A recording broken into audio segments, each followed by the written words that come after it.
namin sa inyo ang aming mga magigiting ng mga kandidato ng alyansa para sa Senado.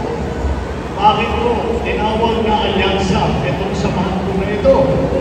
Itong buong samahan na ito ay tinawag na alyansa dahil ay pinagsama-sama po natin at hinanap po natin talaga po ay pinag-aralan po kung sino ba talaga ang pinakamagaling. Hindi lang yung sikat ang pangalan, hindi lang yung kilala sa buong Pilipinas, kung hindi tinignan po natin kung ano ba ang kanilang naging record, kung ano ba talaga ang kanilang nagawa habang sila ay nasa servisyo publiko.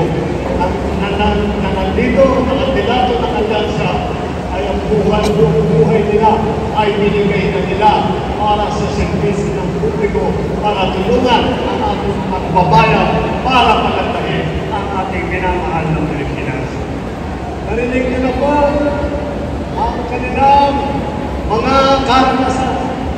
At narinig niyo na po ang kanilang ninanais na gawin, ano na yung kanilang nagawa, at nakikita po ng maliwanag naman po. Lahat po ng kanilang pinaglanan, lahat po ng kanilang ginawa sa nakaraan ay para po ang taong bayan. Ginawa mo nila yan dahil ito po mga kandidato ay sila po ay ang pinakamalalaki ang puso na nagmamahal sa mga kapwa ng Pilipino. So, napakapalan. Dahil sinasabi ko, unang-una, napakalakas, maraming digit. Ulit pa doon, ay napakapalan ko na makakasama ko sila, na sila kasama sa executive, sila ay nasa legislatura, kasama namin sa executive, ay mayroon kami tulungan, magkakatulungan po kami. At wala na akong hihingin sino pa yung mas magaling pa kaysa sa dito sa grupo ito.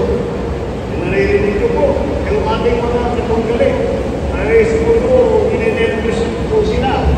Kasi kung ako man, tatakbo ko sila doon, at wala ako dito sa grupo ito, at titignan ko sila